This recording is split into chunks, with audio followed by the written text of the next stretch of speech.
I don't think a lot of people expected our Westchester team to be as good as they are this year, but they are very, very good. Won their winter showcase again for the second year in a row. We saw a lot of different Knick players go off. Tyler Kolek, Moses Brown, TJ Warren. I mean, the list goes on and on. Those guys, if they came up to this team, I think a lot of what they did in the G League would be translatable, because the steals, the way you play defense, the way you hound players, the way you get block shots and go after rebounds, those things are instincts. You do it because you know the game. You read the game. And under Tom Thibodeau, you would only get better. So that really begs the question from a lot of fans. What player is most likely going to be added from the Westchester team to the main roster? And that question has been going through my mind for a lot of weeks now. I've been going back and forth. TJ Warren has been a name. Chuma Okeke has been a name. And obviously, Moses Brown has been a name. And Sports Illustrated and Stefan Bondy as well, too, has went through the exact same thing.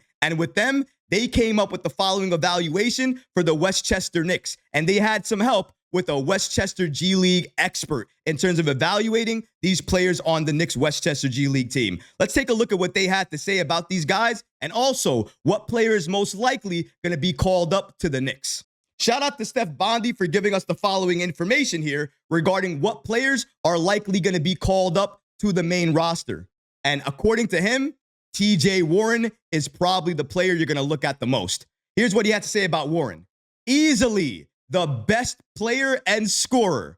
I worry about his defense with Thibs. I don't see another player down there that Thibs would look at. Very, very interesting information there about TJ Warren. And something to mention about Warren right now. He is on an absolute tear in Westchester. Not only can he score, he can also rebound the ball. I think he's averaging 6.8 rebounds a game as well, too. And remember, at his size, with his health issues, we didn't think he can get back to scoring like this, to playing like this, to defending like this. So I can understand why TJ Warren would be at the top of the list for most teams, including the Knicks. If the Knicks have the opportunity to sign him to this team, I wouldn't mind it. The only issue is he's a very good scorer.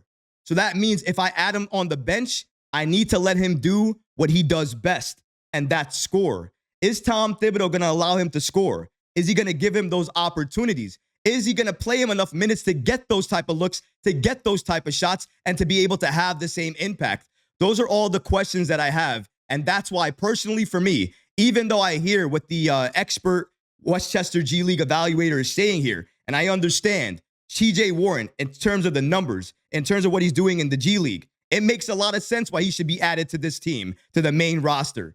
But if he's not going to get the same type of opportunities, if he's not going to be able to score the same way, I might have to look at some other players that might give you more size, a little bit younger, and give you better two-way play. And if you're looking at some other players, I mean, I've been a fan of this kid for a while, and a lot of people have not liked that I've been a fan of this kid for a while. But you guys know who I'm talking about, right? Moses Brown. Let's talk about him a little bit. An incredible study. He can't figure out which hand to play with. He's a righty. His left hand is smooth. His right hand is broken. So now he's trying to get everything with his left hand. Wonder if his body will hold up, but a good G-League center. Moses Brown, I mean, he's the biggest project of them all. Been in the NBA, been to a number of teams. Clearly, the beginning of his career, didn't have it. Was not really that in shape, not playing great in pace, didn't look for the ball as well. But he's developed well over the years. His body and his look has gotten a lot better. He's gotten more in shape. His rebounds, his blocks, a lot better. Focuses on the ball a lot better. Pace, still slow. Is he athletic? No. But what he has learned is to play with his skill set. Understand what he does well and focus just on that. Maybe he's not the fastest, but you know what he can do well? Stick his foot into the ground and jump and block your shot. Get those offensive rebounds. Get whatever rebounds you need and clean up the glass. Make sure he's a threat offensively. I think he still has room to grow and operate. He's probably a late bloomer. That's why I think under Tom Thibodeau, you could get a real good classic center in Moses Brown, and maybe somebody you can look at for availability. If the Knicks want more size, and they're not going to make a trade, or they trade off of Jericho Sims for some second-round picks and they need more size on the roster, this is the player to get. Automatically, he gives you more size. Now, if you ask me, is he the best player out of every player out of Westchester? He's not. Not to me. He's a good fit for the Knicks, though, but he's not the best player that I would want to add. We're going to get there, but let's break down some more evaluations here. Pacome Dadiet. He's not been great in the G League from what I've seen. Big kid, and he's young. Did anybody expect anything different? Young rookie? Of course. He didn't even get that much significant playing time with the main roster. He's still young. I expect him to struggle. I want him to struggle. Get it out of your system now, because when you get to the main team, when you get to the bench, you're not going to be able to struggle like that. You're going to need to be able to lock in and work on your two-way play. But even though this evaluator is not going to give him credit, Sports Illustrated did give him credit. And they did so by giving him the following information and the following praise. Let's break down what they said about him. He'll be good. He's a hard worker, always trying to get better physically and mentally. But you know how it is. He's a rookie, man. Sometimes you just got to develop. Bide your time, and when the opportunity comes, you seize it. You know who said that? According to Sports Illustrated, who gave us this information from Posting and Toasting, it was Josh Hart. Josh Hart gave him the following praise, that he just got to develop and bide his time, but he's working all the time, working to get better physically and mentally. And he says as well, too, obviously, it's tough because you're relying on guys that haven't been there before, so you don't know how they're going to be. So it's all part of the process. When he gets his opportunities, he's going to go out there and he's going to use them.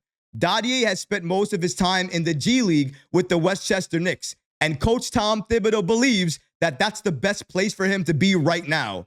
What the G League does is give Pacome an opportunity to get minutes. Thibodeau said, study, prepare, and keep getting better. So I know a lot of people think that maybe he fell out of favor. Maybe he's not as well liked by Tom Thibodeau or the coaching staff. And it's ridiculous to think that. You know why he's not playing as much anymore? You know why he's not playing as much anymore? It's because we got healthier. Tom Thibodeau continues to limit and contain his rotation to 8 players. So if he's not going to get any play with the main team, he's going to go down to Westchester and he's going to have to play there. But when you're getting this level of praise from players like Josh Hart, talk about two-way excellence. Talk about a player who does everything. If he's saying physically and mentally he's doing what he needs to do, he's staying prepared, and Tom Thibodeau is also giving him praise and saying right now, that's where he needs to be. He needs to stay in the G League, get ready, stay ready, study, and continue to prepare. I'm going to go ahead and agree with him to some level. I'm going to agree that that's where he needs to be if he's not going to get any playing time. That's where we agree. Where we disagree is, why is he not getting any playing time? Especially when we need some more players on this team that can play defense and give you that three-point shot. Pacome, we've seen him even early on. He's a good two-way player and likely going to get better each and every year of his career because he plays good defense and he also has that three ball. In the corner, he's becoming automatic. We have to give that to him because even though we're going to call some things out about him, the fact that he's young, inexperienced, and sometimes on defense he gets beat, we also have to talk about what he does right, all the things that he's gotten better at, what he's developed at. And I think that's what Pacome and this Knicks team, that's why I don't think he's ever going to be traded. That's why I think he's going to be a Knicks player of the future, going to be a bench player of the future, because he does a lot of things right now that Tom Thibodeau is going to look for off the bench, maybe even next year or the year after that. And Pacome, he's going to have to make a good case for himself.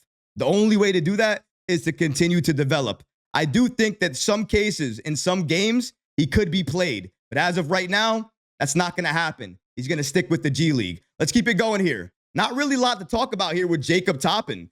Jacob Toppin, the only thing they want to say about him is that he's hot and he's cold. That's it. And unfortunately, that's the best way to talk about him. I hate to say it, but I mean, in the G League, he can't be stopped. In the regular NBA, I don't know who he turns into. He just can't seem to find the same flow or rhythm or be able to do the same thing with the minutes that he's given. Although He doesn't play a lot, plays sporadically, is never given consistent minutes, so it's really hard to prepare for those type of moments. Even though you could argue you got to stay ready, it doesn't matter. You must stay ready because your opportunity could come at any given time, and when it comes, you need to be able to play. I understand that, but even at the same time, it's hard to get into rhythm when you do not play. And Jacob Toppin, the reason he's hot and cold, in my opinion, is because he plays consistently with Westchester, and he doesn't play consistently with the Knicks. So that's why you're seeing all of that there. But those players, again, they're not the players that I would add to this team. A lot of those players we talked about, specifically Moses Brown and TJ Warren, I would love to have them on this roster. I would love to add them to this team, but only if we're not able to add one other player.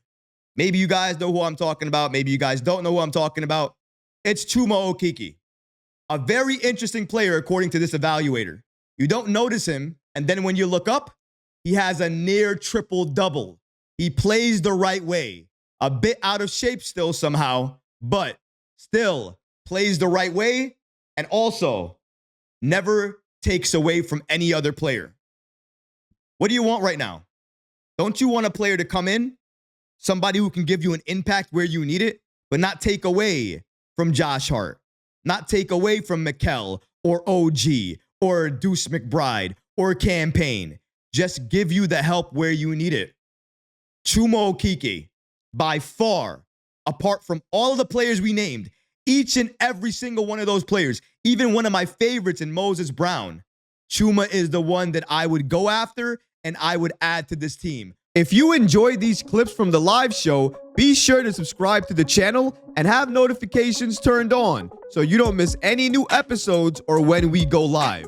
Thanks for watching, Knick fans, and until next time, peace.